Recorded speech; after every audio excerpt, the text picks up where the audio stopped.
Selamat datang di Beetle Channel, semoga kita bahagia. Jangan lupa subscribe, like, komen dan share agar channel ini semakin berkembang. Terima kasih. Bab 61. Setelah menunggu 1 hari, masih belum ada berita tentang kematian Song Xiaofeng. Feng Yu tidak tahan lagi. Dia adalah target Song Xiaofeng dan menjadi target rasanya tidak benar. Terutama ketika Song Xiaofeng adalah seseorang yang akan mencoba segala cara untuk membalas dendam dan tidak mengikuti aturan apapun. Feng Yu tidak yakin kapan Song Xiaofeng akan menyerangnya. Dalam beberapa hari, batch kedua mobil bekas akan tiba di kota Bing. Bagaimana jika Song Xiaofeng mengirim keuntungan kepada anak buahnya? Kirilenko mengatakan kepadanya bahwa tidak banyak mobil mewah yang tersisa. Setelah batch mobil yang masuk ini dan batch lain beberapa waktu kemudian, Feng Yu mungkin harus menunggu hingga 2 tahun. Waktu untuk 2 kelompok mobil berikutnya hanya indah untuk Feng Yu. 2 batch ini harus menghabiskan seluruh tahun untuk Feng Yu untuk menjual. Tahun depan, akan ada peluang bagus bagi Feng Yu untuk membalik asetnya beberapa kali lipat. Tetapi agar itu terjadi, Feng Yu perlu mendapat uang dari 2 batch mobil bekas berikutnya. Jika Song Xiaofeng mengambil setengah dari keuntungannya, Feng Yu akan kehilangan uang. Dia mungkin juga menyerah pada bisnis ini dan berkonsentrasi pada melakukan bisnis ekspor. Feng Yu memarahi Cripple Wang di dalam hatinya karena begitu lambat untuk bertindak. Pada saat yang sama, ia juga memikirkan cara untuk menambahkan minyak ke api. Ternyata Cripple Wang sangat marah ketika dia mengetahui bahwa perusahaan Feng Yu telah dihancurkan oleh anak buah Song Xiaofeng. Dia tidak marah karena perusahaan Feng Yu hancur. Dia sangat marah karena alih-alih Song Xiaofeng akan meminta maaf kepadanya, Song Xiaofeng masih berani membuat masalah di wilayahnya.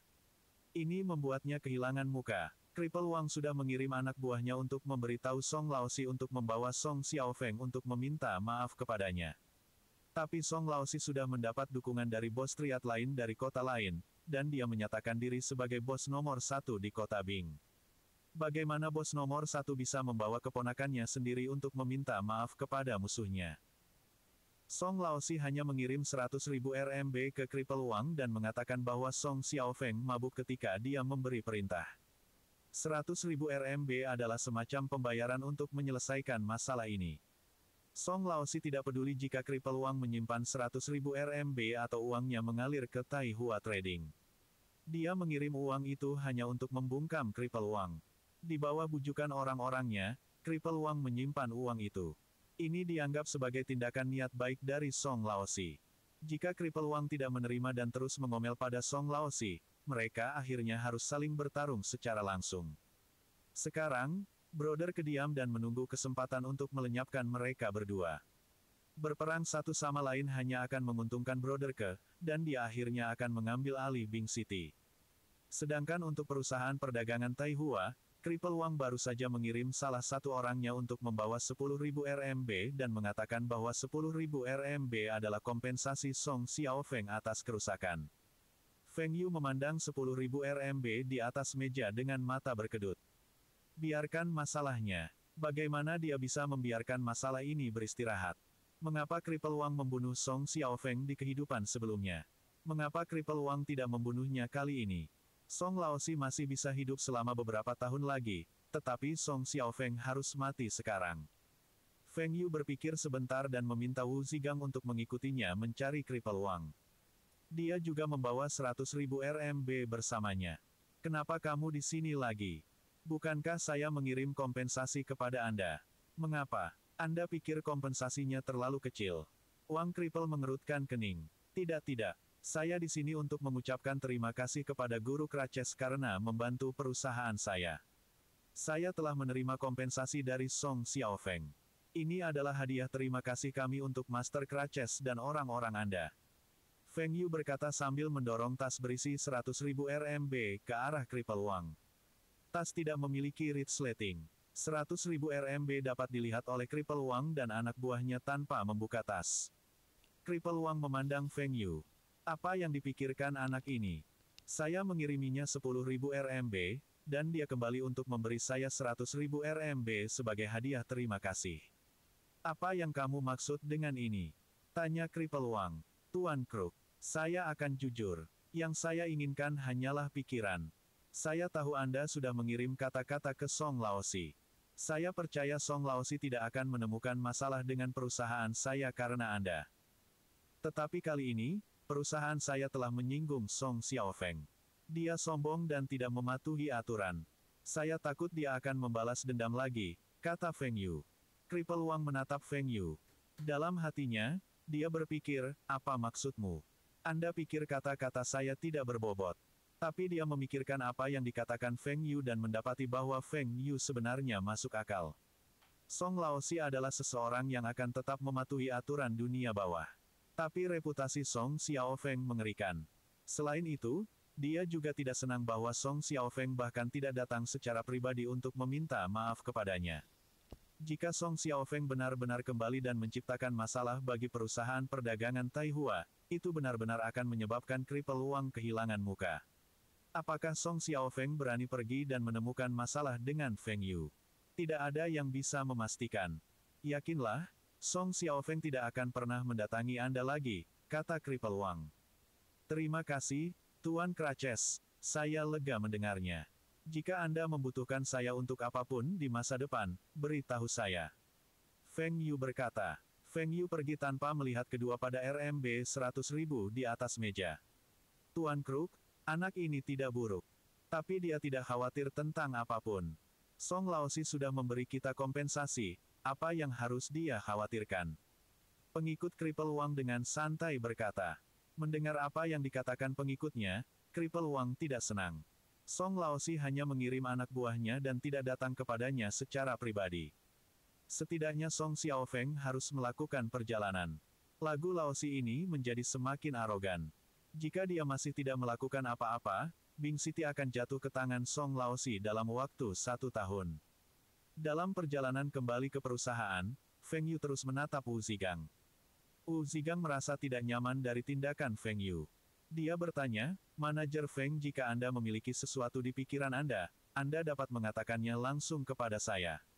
Anda membuat saya tidak nyaman. Feng Yu berkata, Zigang, saya punya tugas untuk Anda, tetapi saya khawatir Anda tidak mau melakukannya. Wu Zigang mengetuk dadanya dan berkata, Manajer Feng, biarkan aku tahu apa yang Anda ingin saya lakukan, dan saya akan melakukannya. Tidak masalah jika tugas Anda terkait dengan perusahaan atau hal-hal pribadi Anda. Satu kata dari Anda dan saya akan menyelesaikannya.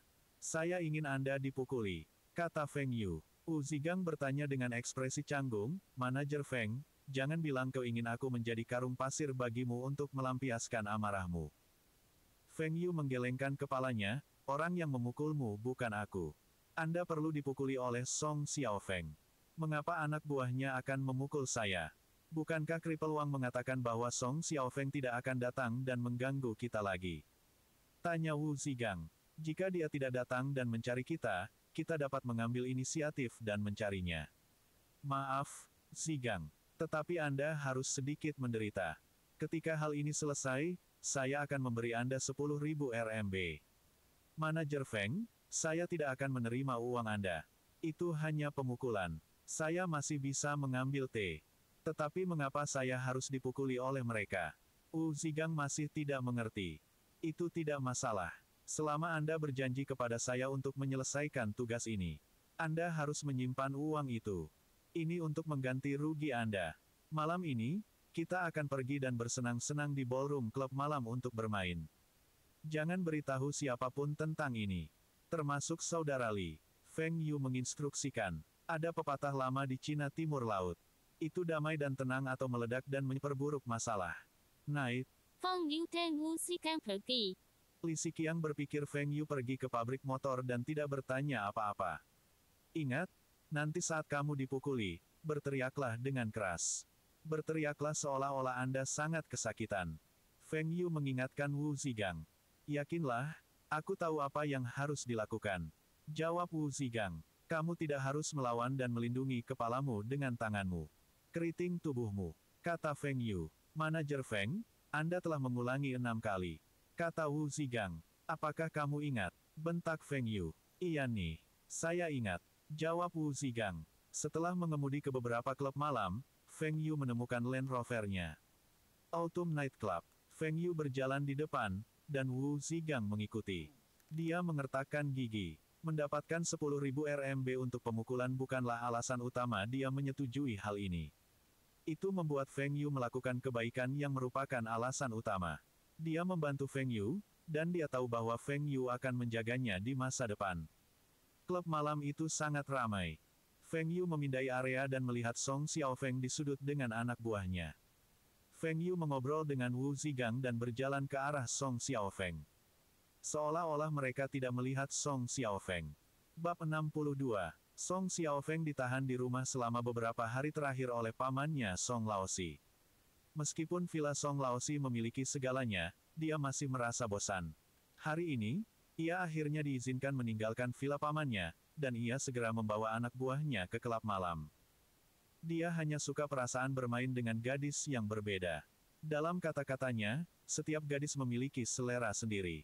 Tepat ketika dia melihat target dan akan mengirim anak buahnya untuk menarik gadis itu, dia melihat seseorang yang ada dalam pikirannya selama beberapa hari terakhir. Karena anak ini muncul di depannya, akan sia-sia untuk tidak mendapatkan uang darinya. Song Xiaofeng masih harus membayar biaya pengobatan Todd. Karena dia kebetulan bertemu Feng Yu di sini, dia memutuskan untuk meminta Feng Yu untuk membayar pengeluaran Todd. Bagaimanapun, Feng Yu secara tidak langsung menyebabkan kaki Todd patah oleh Cripple Wang. Feng Yu sedang mencari tempat untuk duduk bersama Wu Zigang ketika dia melihat dua pria muncul di depan mereka. Kalian berdua, Tuan Song memintamu untuk ke sana. Salah satu dari dua pria itu berkata. Mata Feng Yu dan Wu Zigang bertemu dan tanpa mengucapkan sepatah kata pun, mengikuti anak buah Song Xiaofeng. Song Xiaofeng bersandar ke sofa dengan kaki bersilang. Dia memegang gelas whisky. Bukankah ini saudara Feng? Kenapa kamu ada di sini hari ini? Song Xiaofeng bertanya. Aku kebetulan lewat dan memutuskan untuk masuk untuk minum. Tuan Song, Anda di sini juga. Bawa tap untuk meja Master Song kepada saya. Feng Yu berkata dengan antusias. Tidak dibutuhkan. Aku, Song Xiaofeng tidak punya kebiasaan membiarkan orang lain membelikanku minuman. Tapi saudaraku, Todd terluka di kantormu beberapa hari yang lalu. Bagaimana Anda akan menyelesaikan masalah ini? Lagu Xiaofeng berkata sambil mengguncang gelas batu. Dia bahkan tidak melihat Feng Yu. Feng Yu memandang ke Wu Zigang, dan dia tahu apa yang harus dilakukan. Wu Zigang melangkah maju dan berteriak, dia tidak terluka oleh kami dan perusahaan kami dihancurkan oleh orang-orangmu. Song Xiaofeng đang跟丁丁Mary Wu Zigang. Dia tidak perlu mengatakan apa-apa, dan orang-orangnya bergegas. Yang diperlukan hanyalah satu botol kaca, dan Wu Zigang ada di lantai. Keempat pria itu mengelilinginya dan mulai menghujani dia. Wu Zigang sudah tahu dia akan dipukuli.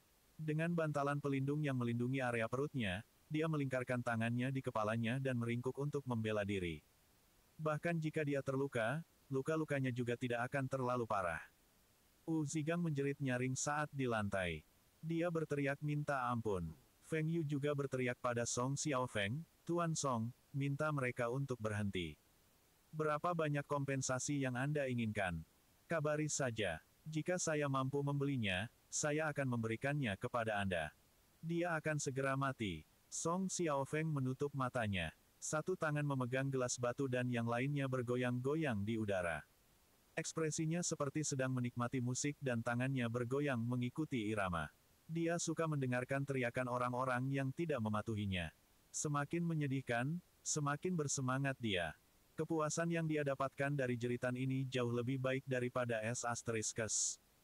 Pemukulan dilakukan selama sekitar 5 menit. Tangisan Wu Zigang semakin lemah. Tiba-tiba, Song Xiaofeng mengangkat tinju kirinya, seperti gerakan akhir seorang konduktor musik. Anak buahnya berhenti dan berdiri di belakang Song Xiaofeng. Feng Yu buru-buru pergi untuk memeriksa Wu Zigang.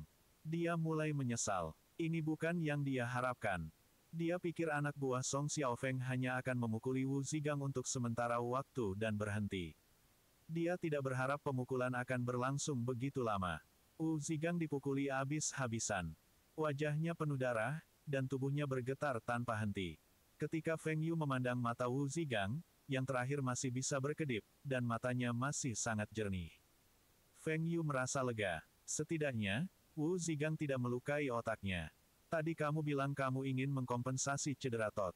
Menurutmu, Berapa nilai kaki seorang pria? Song Xiaofeng bertanya perlahan sambil mengenakan whisky. 100.000 RMB, Feng Yu mengutip harganya. Sekarang pendapatan tahunan rata-rata di Bing City tidak lebih dari 1.000 RMB. 100.000 RMB adalah upah seumur hidup banyak orang.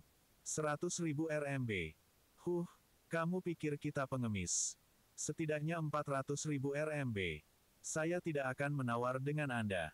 2 kaki dan cedera lainnya, total 1 juta RMB dan saya akan membiarkan masalah ini beristirahat. Song Xiaofeng menyeringai. Dia tahu perdagangan Taihua telah menghasilkan beberapa juta bulan lalu. 1 juta RMB seharusnya tidak menjadi masalah bagi Feng Yu. 1 juta.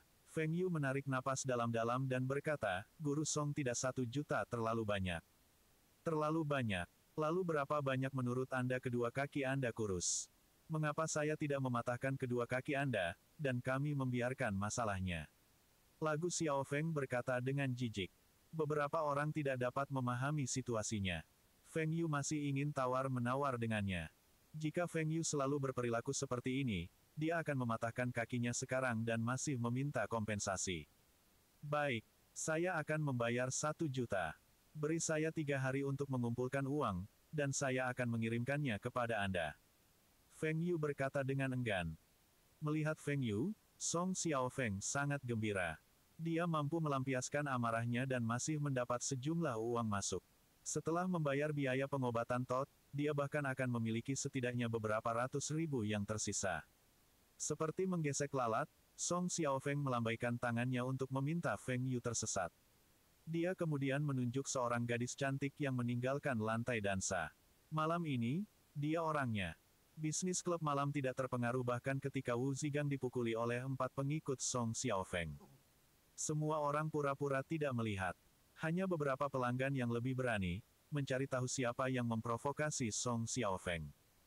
Feng Yu benar-benar membenci orang-orang bengkok ini. Mereka pikir orang-orang seperti Song Xiaofeng sangat menakjubkan. Ketika dia berada di penjara atau sekarat di jalanan, mereka akan mengerti bahwa ini semua bodoh dan bukan gengsi. Feng Yu membantu Wu Zigang keluar dari klub malam. Ketika mobil mereka telah meninggalkan daerah itu, Wu Zigang mulai mengerang. Apa kabar? Apakah Anda memiliki patah tulang? Jangan khawatir, kami akan segera sampai di rumah sakit. Kata Feng Yu. Tidak apa-apa, saya memakai bantalan. Kata Wu Zigang dan mengeluarkan 2 papan plastik dari bawah pakaiannya. Untungnya anak buah Song telah menggunakan kaki mereka untuk menginjaknya. Jika mereka menggunakan tinju mereka, mereka akan merasakan bantalan plastik. Dengan bantalan melindunginya, Wu Zigang tidak mengalami cedera serius. Setelah pemeriksaan rumah sakit, Feng Yu merasa lega. Wu Zigang hanya menderita luka ringan. Setelah 2 suntikan, ia diizinkan pulang. Yang dia butuhkan adalah memulihkan diri di rumah selama 2 bulan. Zigang, jangan beritahu siapapun tentang apa yang terjadi. Yakinlah, lagu Xiaofeng sudah selesai. Feng Yu berkata. Malam itu, Feng Yu pergi ke beberapa tempat untuk mencari keripel Wang. Dia akhirnya menemukannya bersantai di kolam pusat mandi. Wang yang lumpuh mengerutkan kening ketika dia melihat Feng Yu. Bocah ini lagi. Apakah dia berpikir bahwa setelah memberiku 100.000 RMB, aku harus menyelesaikan semua masalahnya? Ketika Feng Yu melihat keripel Wang, dia memasang tampang menyedihkan di wajahnya dan berkata, Tuan Crutch, kamu harus membantuku. Ada apa? Tanya Wang yang lumpuh. Tuan Crutch, hari ini saya pergi ke klub malam dengan seorang teman untuk bersantai, tetapi kami bertemu Song Xiaofeng di sana. Dia meminta anak buahnya untuk memukuli teman saya dan saya tanpa alasan. Teman saya terluka parah dan saat ini masih berbaring di rumah sakit. Saya juga dipukuli. Kamu lihat lukaku, kata Feng Yu. Dia memukulmu tanpa alasan. Tanya keripel Wang. Dia tidak percaya apa yang dikatakan Feng Yu. Kami berada di Autumn Night Club. Anda bisa bertanya pada anak buah Anda. Kami baru saja memasuki klub malam, dan kami segera dipukuli oleh anak buah Song Xiaofeng. Song Xiaofeng juga mengatakan bahwa bahkan jika kaki Todd patah oleh Master Crutches, tetapi itu terjadi di perusahaan saya. Jadi saya harus membayarnya 1 juta RMB sebagai kompensasi.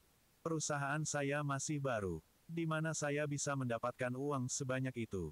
Jawab Feng Yu. Wajah keripel Wang berubah. Di permukaan, Song Xiaofeng telah memukuli Feng Yu dan temannya. Tapi sebenarnya, itu adalah tamparan di wajahnya. Song Laosi, kali ini keponakanmu yang tidak bermain sesuai aturan. Aku tidak akan menahannya. Bab 63. Cripple Wang meminta Feng Yu untuk kembali dulu. Dia akan menyelidiki masalah ini terlebih dahulu sebelum memberikan Feng Yu jawaban. Dia tidak bisa mempercayai klaim sepihak Feng Yu. Dia meminta anak buahnya untuk membawa mereka yang mengawasi Autumn Night Club. Keadaan memang apa yang dikatakan Feng Yu. Feng Yu dan temannya baru saja memasuki klub malam, dan mereka dipukuli oleh anak buah Song Xiaofeng. Song Xiaofeng bahkan meminta Feng Yu untuk memberikan kompensasi kepadanya 1 juta RMB, menggunakan cedera Todd di kantor Feng Yu sebagai alasan. Mengenai seberapa serius cedera itu adalah teman Feng Yu, tidak perlu untuk menyelidiki lebih lanjut. Dipukuli oleh 4 orang selama 5 menit, ia harus terluka serius. Selanjutnya, Song Xiaofeng tidak membayar ganti rugi hari itu. Pengikut, yang mengaitkan keadaan dengan Cripple Wang, telah melihat gadis yang dibawa Song Xiaofeng hari itu terlebih dahulu. Karena itu, dia berlebihan. Sebagai contoh, Feng Yu telah menyebutkan nama Tuan Kraches, tetapi Song Xiaofeng masih mengabaikan dan bahkan meminta anak buahnya untuk memukul mereka lebih keras. Cripple Wang tidak bisa lagi diam kali ini. Bahkan lagu Xiaofeng ini berani menjadi begitu sombong di wilayahnya. Ini menunjukkan bahwa kekuatan Song Laosi telah meningkat banyak.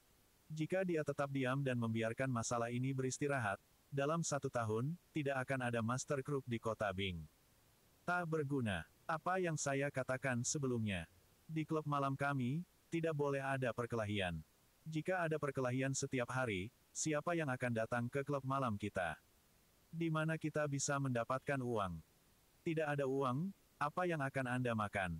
Wang yang lumpuh memarahi pengikut yang bertanggung jawab atas klub malam itu. Pengikut itu cerdas dan bertanya, Master Kraches, apakah kita mencari Song Xiaofeng sehubungan dengan insiden ini? Tentu saja, dengan menciptakan masalah di wilayah saya berarti tidak memberi saya muka. Pergi dan bawa dia. Biarkan Song Laosi datang secara pribadi untuk membawanya kembali. Feng Yu menghabiskan sepanjang malam di rumah sakit merawat Wu Zigang. Wu Zigang tidak ingin memberitahu keluarganya untuk saat ini. Pagi berikutnya, Feng Yu melihat orang yang dikenalnya muncul di depannya. Orang itu adalah salah satu pria Cripple Wang. Manajer Feng, aku mewakili Master Kraches untuk mengunjungi temanmu yang terluka dan juga membawakanmu pesan dari Master Kraches. Lagu Xiaofeng ditangkap oleh Master Kraches. Kami sedang menunggu Song Laosi datang. Lelaki Wang yang lumpuh memandang ke Wu Zigang, yang seluruh tubuhnya ditutupi perban. Anak buah Song Xiaofeng tanpa ampun. Tapi yang tidak dia ketahui adalah bahwa perban itu diminta oleh Feng Yu. Tidak perlu perban ini. Tapi Feng Yu memberi mereka uang paket merah dan mengatakan bahwa semakin banyak perban, semakin cepat luka akan sembuh. Para dokter setelah menerima paket merah menggunakan banyak pembalut pada Wu Zigang. Mereka berharap bahwa mereka dapat lebih sering bertemu dengan pasien yang tidak tahu apa-apa ini. Bantu aku berterima kasih pada Master Kraches. Uang ini untuk mentraktirmu dan saudara-saudaramu minum. Kata Feng Yu. Setelah mengirim pria Cripple Wang keluar, Feng Yu membangunkan Wu Zigang, yang berpura-pura koma, naik. Feng Yu mengeluarkan 2 kipas listrik dari bawah tempat tidur dan mulai meniup Wu Zigang. Di bawah panas summer ini dan perban tebal, akan mudah untuk mendapatkan ruam panas. Manajer Feng, kamu kembali dulu, aku baik-baik saja. Kata Wu Zigang. Feng Yu tidak hanya secara pribadi merawatnya selama 1 malam dan bahkan mengatur 1 kamar dengan toilet untuknya. Ini adalah perawatan untuk pejabat pemerintah. Feng Yu telah menghabiskan banyak jenis perawatan ini. Aku akan tinggal dan menjagamu. Anda bahkan tidak bisa pergi ke toilet sendiri. Kata Feng Yu sambil melihat mumi di tempat tidur. Waktu untuk injeksi. Balikan dan tunjukkan bokong Anda. Setelah injeksi ini dan 2 botol tetesan, Anda dapat habis. Anda adalah saudaranya. Jangan mengganggu dokter lain kali jika Anda tidak tahu apa-apa. Jelas tidak ada yang salah dengannya, namun Anda meminta dokter untuk membalut seluruh tubuhnya. Anda bahkan membawa 2 penggemar untuknya. Apakah Anda benar-benar memiliki terlalu banyak uang untuk dibakar? Seorang perawat muda datang dan mulai mengkritik Feng Yu sambil menyiapkan suntikan dan tetesan. Feng Yu tiba-tiba melihat mata Wu Zigang cerah dan mulai menggeliat tubuhnya untuk mengekspos pantatnya. Feng Yu menggelengkan kepalanya. Dia akhirnya mengerti mengapa Wu Zigang ingin dia kembali dulu. Setelah disuntik dan digantung tetesannya, Feng Yu pergi ke samping perawat dan berkata, "Saudaraku, aku perlu merepotkanmu untuk merawat temanku selama 2 hari ke depan. Rumah sakit kami memperlakukan semua pasien dengan sama. Tidak ada perawatan khusus," kata perawat itu. Feng Yu berbisik, "Saya akan mengatakan yang sebenarnya. Teman saya ada di sini untuk Anda. Saya tahu lukanya tidak begitu serius. Di bawah panas summer ini dan dibalut perban tebal. Semua ini hanya baginya untuk tinggal di rumah sakit selama beberapa hari lagi sehingga dia bisa lebih dekat denganmu." Wajah perawat muda itu memerah dan diam-diam menatap Wu Zigang. Dia pikir orang ini idiot. Jadi, itu karena dia menyukainya. Bagi seseorang yang mampu tinggal di bangsal jenis ini, memiliki 2 kipas listrik yang bertiup padanya dan datang ke rumah sakit dengan mobil, keluarganya pasti cukup kaya. Dia mendengar dari perawat lain bahwa Wu Zigang tidak jelek dan tingginya sekitar 1,8 meter. Feng Yu mengeluarkan beberapa ratus RMB catatan dan diserahkan kepada perawat. "Apa maksudmu dengan ini?" Perawat muda itu bertanya dengan sedih. "Tidak banyak. Jika teman saya ingin makan sesuatu, tolong bantu dia," jawab Feng Yu. Feng Yu kembali ke bangsal dan tersenyum pada Wu Zigang. "Oke. Saya telah mengetahui bahwa perawat muda itu masih lajang dan dia akan bekerja siang hari Minggu ini. Saya telah memintanya untuk merawat Anda dengan baik. Apakah jika Anda bisa mendapatkannya, terserah Anda sekarang. Saya akan kembali sekarang dan mengunjungi Anda nanti di malam hari." Lagu Xiao Feng ditangkap oleh Cripple Wang, dan Cripple Wang bahkan mengirim kabar kepada Song Laosi. Jika dia ingin menyelamatkan Song Xiao Feng, dia harus pergi dan melihatnya secara pribadi. Kejadian ini sangat mengejutkan bagi Song Laosi. Dia mencoba mencari tahu apa yang terjadi tetapi dia segera menemukan bahwa Song Xiao Feng dan para pengikutnya semua ditangkap oleh Cripple Wang. Dia sudah memberi Cripple Wang 100.000 RMB terakhir kali. Cripple Wang juga menerima uang itu. Apa yang dia inginkan sekarang? Song Laosi sangat marah. Keponakannya adalah satu-satunya anggota keluarga yang tersisa dan tumit Akilisnya. Dia tidak akan memaafkan siapapun yang berani menyentuh keponakannya. Dia memanggil beberapa puluh orangnya dan pergi mencari Cripple Wang dengan Mercedes-Benz-nya. Cripple Wang tahu Song Laosi sedang dalam perjalanan dan dia juga siap. Di Autumn Night Club, ada lebih dari 30 pria, pipa logam, parang, senapan, dan piston. Jika Song Laosi ingin mendapatkan Song Xiao Feng kembali dengan paksa, maka itu akan tergantung pada kehidupan siapa yang lebih sulit. Beberapa van diparkir di pintu masuk dan beberapa lusin pria turun dari van. Meskipun panas di summer, mereka mengenakan pakaian lengan panjang dan pakaian mereka semua menggembung. Sebuah Mercedes-Benz kemudian datang, dan pintu penumpang depan terbuka. Tangan kanan Song Laosi, Li Guangzheng turun dan membuka pintu penumpang belakang.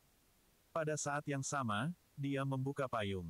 Song Laosi perlahan turun dari mobil dan memandangi anak buahnya. Dia cukup senang dengan apa yang dilihatnya. Jadi bagaimana jika ini adalah wilayah Cripple Wang? Saya telah membawa begitu banyak pria.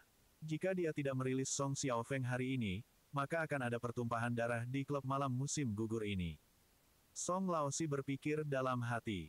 Beberapa anak buahnya diperintahkan oleh Li Guangzheng untuk memasuki klub malam terlebih dahulu.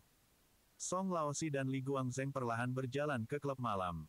Cripple Wang duduk di sebuah meja di tengah klub malam, minum bir. Ketika dia melihat Song Laosi masuk, dia mendongak dan mencibir, "Song Laosi, kamu terlalu sibuk. Saya telah mengundang Anda beberapa kali, dan akhirnya Anda muncul."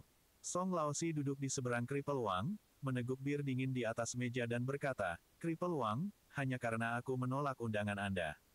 Kamu menangkap keponakanku. Anda lebih baik memberi saya alasan yang bagus untuk ini." Mendengar cara Song Laosi memanggilnya, Cripple Wang memukul meja dengan botol bir dan berkata, "Anda ingin saya memberi Anda akun. Keponakan Anda telah menciptakan masalah beberapa kali di klub malam saya. Bagaimana Anda akan memberi saya akun untuk itu?" Bersambung, terima kasih telah menyaksikan dan mendukung channel ini.